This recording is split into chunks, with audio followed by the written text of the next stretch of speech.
मऊगंज विधानसभा क्षेत्र के सम्मानीय आचार्य गणों एवं पुरोहितों को समाज हित में धार्मिक अनुष्ठानों व पौराणिक परंपराओं संस्कारों के संरक्षण एवं संवर्धन में महत्वपूर्ण कार्य करने वाले कई प्रमुख लोगों को कमेटी द्वारा सम्मान समारोह में सम्मान करने का निर्णय लिया गया है।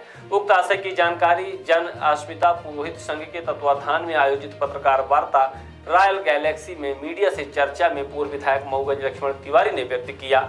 पूर्व विधायक लक्ष्मण तिवारी ने बताया कि पुरोहित संघ कमेटी मऊगंज इकाई के मनोज चौबे बरहटा एवं हनुमाना इकाई से इंद्रमणि द्विवेदी मुन्ना व पुरोहित संघ के अध्यक्ष अनिरुद्ध द्विवेदी, ग्राम पंचायत चहला व कार्यक्रम संयोजक रमेश पांडे, संचालक शगुन बरातखर एवं मयंक चतुर्वेदी, मीडिया प्रभारी व कृष्ण कुमार तिवारी कार्यक्रम के व्यवस्थापक बनाए गए, जबकि अशोक मिश्रा घुरेहटा सम्मान समारोह के अंग वस्त्र व्यवस्था प्रभारी होंगे। पुरोहित संघ के कार्यक्रम में पूर्व विधायक एवं संघर्षशील नेता लक्ष्मण तिवारी मुख्य अतिथि होंगे। कार्यक्रम के पुरोहितों की सूचना अलग अलग आचार्यगणों द्वारा दी जा रही है। कार्यक्रम 23 जून 2025 को शगुन बारात घर बाईपास मऊगंज में दोपहर 4 बजे से प्रारंभ होकर शाम 6 बजे तक चलेगा, जिसमें मऊगंज विधानसभा क्षेत्र के समस्त आचार्यगण, पुरोहित, विद्वजन के साथ साथ मऊगंज के पत्रकार गणों को भी सम्मानित किया जाएगा। पत्रकार वार्ता में रामनाथ मिश्रा बघैला, शीतला यादव, मनोज चौबे, संतोष तिवारी बिरहा, सरपंच चहला सहित कई लोग उपस्थित रहे।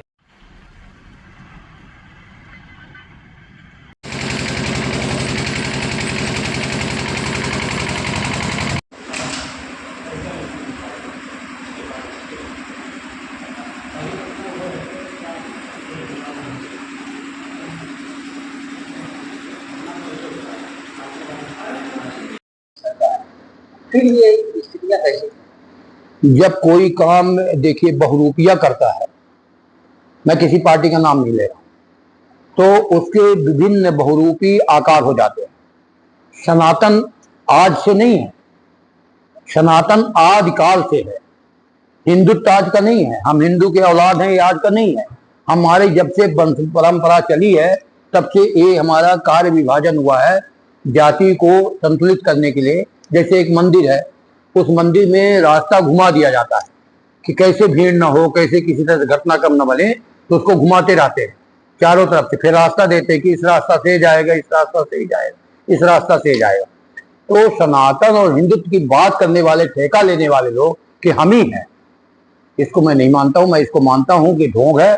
और इस मऊगंज की जनता तो विगत सरकार सत्ता में आते हैं और वो बेईमान बना दिया। ये कहने में मुझे कोई गुरेज नहीं है।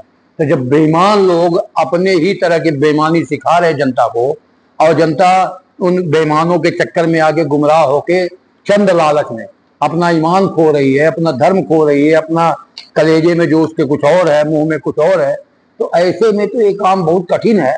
मगर कोई काम इस धरती पर कठिन नहीं है। भगवान शंकर को भी विशेष दर्जा प्राप्त है। और उन्होंने एक चौपाई में तुलसी ने लिखा है कि भाभी हूं मेट सके त्रिपुरारी। तो भविष्य में जो होने वाला है, इसको अगर जनता चाहेगी तो वही मेट सकती है। और लोकतंत्र में जनता भगवान।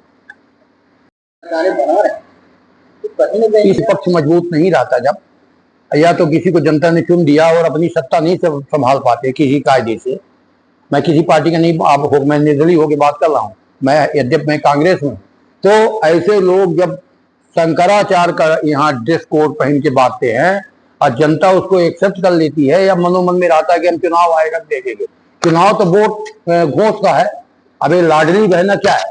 लाडली बहना विशुद्ध रूप से घोष है।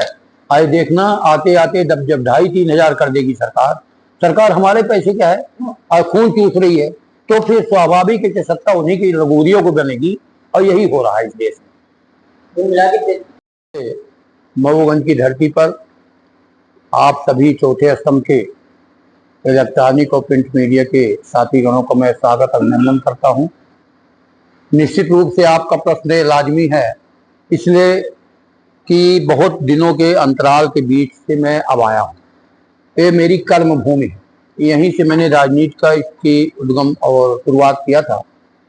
और ऐसे स्थिति में बीच में कुछ कारणों बस अगल बगल हुआ, परंतु देखा कि अब भारतीय संस्कृति, भारतीय संस्कार और भारतीय एक जो परंपरा थी, जो एक लगाव था, जो संस्कार था, वो सबसे ज्यादा लगातार यहाँ भटकाव हो रहा है।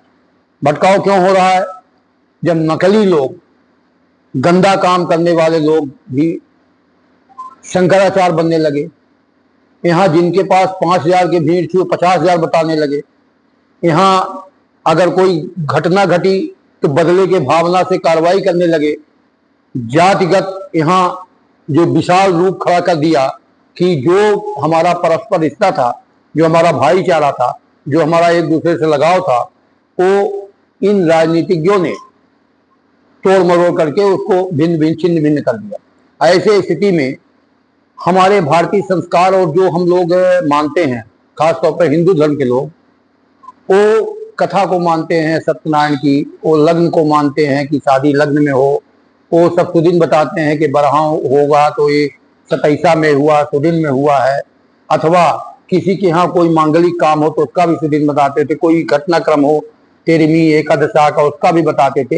ये काम हमारा पुरोहित करता था, ये हमारा पौराणिक धर्म में हमारे पंडित करते थे। और एक विधानसभा में जिस तरह से इस विधानसभा का मैंने सर्वे कराया, हमारे अपने नेताओं ने, कार्यकर्ताओं ने सर्वे किया अलग अलग, मैं यहाँ 15 लोगों को सर्वे करने के लिए रखा था। उसका सर्वे पूर्ण हो गया, पानी के कारण कुछ लोग नहीं आए, यहाँ 8 लोग आए हैं, 9 लोग, तो वो अपनी लिस्ट ले आए हैं, सूची ले आए हैं। 186 लोग जो कथा सुनाते हैं या कोई लगन बनाते हैं अथवा श्रीमद् भागवत सुनाते हैं, ऐसे लोगों की जो रजिस्टर्ड लोग हैं, जिनको समाज रजिस्टर्ड मानती है, जिसको समाज है उनको देती है मान्यता, 186 लोग हैं।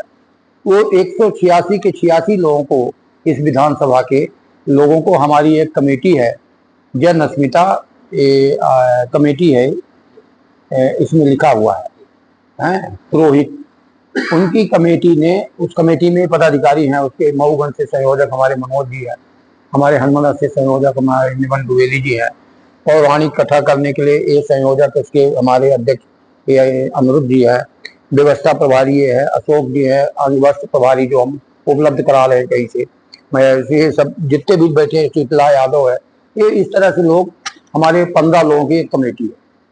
और उस कमेटी का काम है कि लोगों को कलेक्ट करना, लोगों को ले आना, उनको हम सम्मानित करेंगे और सम्मानित करके बताएंगे, उनको जिम्मेदारी देंगे। सम्मानित बनना केवल सम्मानित करेंगे, जिम्मेदारी देंगे कि गांव गांव में जो हमारा अपना रिश्ता था, गांव में जो भाईचारा था, गांव में जो मिलनसार एक दूसरे के लड़की के गांव में जाते थे तो उसके तो खाना नहीं खाते थे कि हमारी बेटी है, हमारे गांव की बेटी है, और भाईचारा स्थापित करते थे, वो बहुत विखंडित हो गया।